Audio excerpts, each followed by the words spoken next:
Hello everyone, आप सभी का स्वागत है आपके यूट्यूब चैनल पर। आज हम पढ़ेंगे क्लास 12 की हिंदी का पहला चैप्टर। इसका नाम है राष्ट्र का स्वरूप। ये लिखा है वासुदेव शरण अग्रवाल ने। इस चैप्टर में से हर साल एक ना एक क्वेश्चन बनता ही बनता है। ठीक है, तो मतलब चाहे हमारे पास सामान्य हिंदी हो या साहित्य हिंदी हो, ये चैप्टर तो सभी मतलब चाहे आर्ट साइड हो चाहे साइंस साइड हो, ये सभी के लिए इम्पोर्टेंट है और इसमें से क्वेश्चन बनता ही बनता है। ठीक है, तो हम शुरू करते हैं सबसे पहले राष्ट्र का स्वरूप, क्योंकि ये चैप्टर बहुत ही इम्पोर्टेंट है। ठीक है, क्योंकि इसमें से सवाल हर बार पूछा जाता है, इसलिए चैप्टर इम्पोर्टेंट है। तो हम चलते हैं आगे। इसमें सबसे पहले हम देखते हैं कि मतलब हिंदी में हमें पढ़ना क्या क्या है। विषय सूची, ये गद्य खंड है। गद्य खंड में टोटल जो है वो है टोटल है 6 चैप्टर। गद्य खंड में टोटल 6 चैप्टर हैं। इसका पहले चैप्टर का नाम है हिंदी गद्य का साहित्य का विकास। मतलब ये इसके अंदर जो आता है वो आता है राष्ट्र का स्वरूप, जो लिखा है डॉक्टर वासुदेव शरण अग्रवाल जी ने। दूसरा है रॉबर्ट नरसिम्हो, जो लिखा है कन्हैया लाल मिश्र प्रभाकर जी ने। तीसरा है अशोक के फूल, जो लिखा है आचार्य हजारी प्रसाद द्विवेदी जी ने। चौथा है भाषा और आधुनिकता, जो लिखा है सुंदर रेड्डी जी ने। पांचवा है निंदारस, जो लिखा है हरिशंकर परसाई जी ने।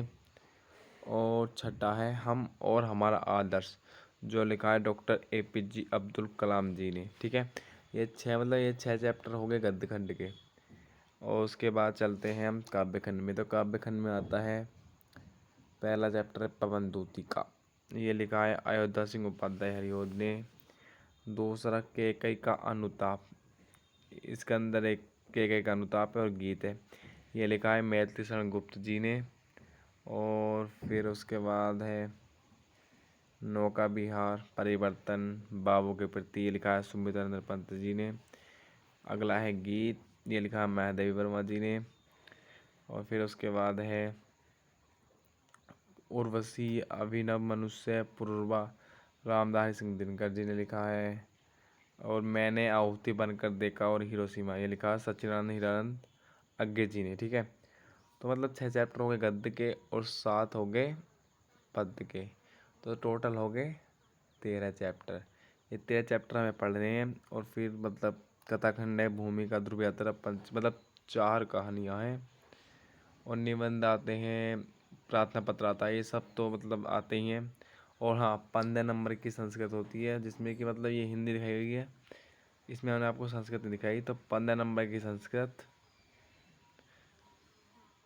ठीक है, मतलब 6 चैप्टर तो हो गए गद्य के, 7 हो गए पद्य के, और शायद 5-6 चैप्टर हैं संस्कृत के, तो टोटल मतलब 15 नंबर की आती है संस्कृत। ठीक है, जो कि हमें वो भी पढ़नी ज़रूरी है।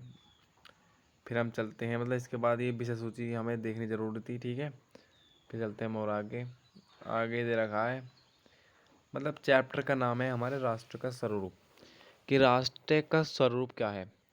राष्ट्र किसी धर्म, भाषा, व्यक्ति से मिलकर नहीं बना। मतलब कि राष्ट्र क्या है, चाहे हमारा धर्म अलग हो, भाषा अलग हो, लेकिन हम सब जो है एक राष्ट्र के स्वरूप है। अगर सब हम एक मिलकर चलेंगे तो हमारा राष्ट्र का निर्माण होगा। जैसे देखा है हिंदू राष्ट्र एक दे रखा है कि हिंदू राष्ट्र एक समग्र क्रांति तथा उसका स्वरूप श्री राम राज्य है। मतलब इसमें ये नहीं है कि हिंदू है कोई मुसलमान है, सभी अगर मिलकर चलेंगे तो हमारे हिंदू मतलब राष्ट्र का स्वरूप जो है वो एक प्रकार का सही से बनेगा। ठीक है, फिर हम चलते हैं उसके आगे। आगे दे रखा है ये बातचीत।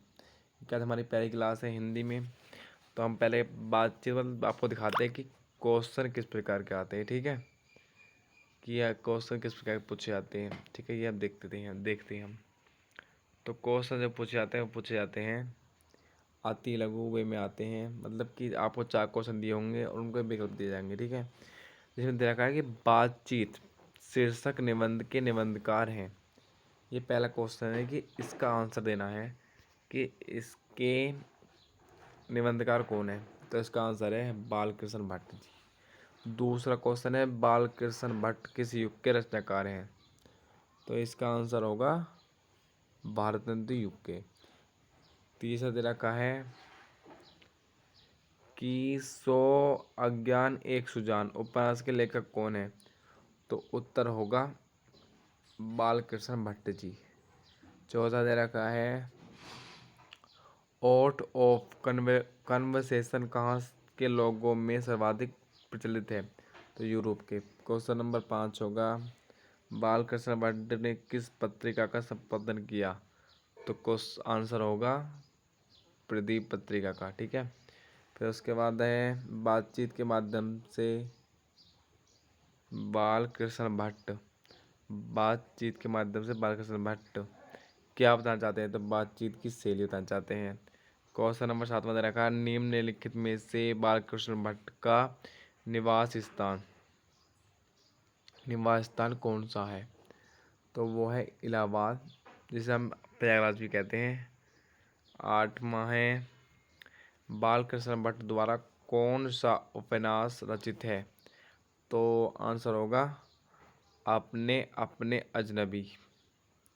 फिर है निम्नलिखित प्रश्नों के बहुविकल्पीय उत्तरों में से सही उत्तर बताइए कि बालकृष्ण भट्ट के पिता कौन थे? तो उत्तर होगा वेंद्र प्रसाद भट्ट जी। ठीक है। ये दिखाई दे रहा, तो हम आगे चलते हैं। ठीक है, आगे चलते हैं। तो हम आगे देखते हैं आगे क्या है। आगे दिखाई दे रहा है कि राष्ट्रवाद है सत्य और अहिंसा के दम पर देश को आज़ाद कराना। सत्य और अहिंसा के दम पर देश को आज़ाद कराना, ये किसने कहा था? ये कहा था गांधी।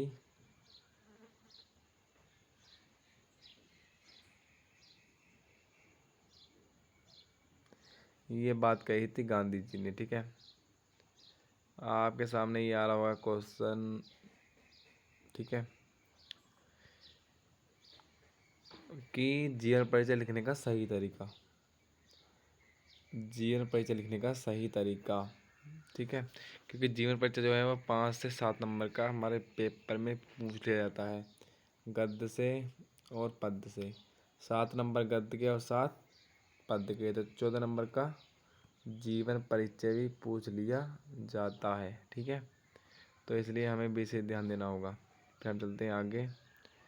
तो आगे हमें क्या दे रखा है? आगे यार पीपीटी कहाँ से आ गई है?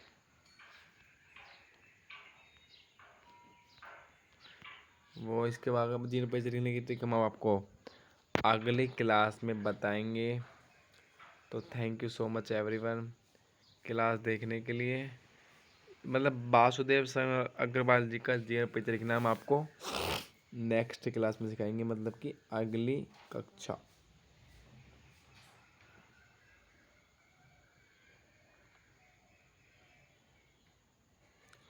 अगली कक्षा में आपको दिखाएंगे जीवन परिचय लिखना। ठीक है, तो जुड़े रहिए हमारे साथ आपके अपने यूट्यूब चैनल पर। Thank you so much everyone, धन्यवाद क्लास देखने के लिए।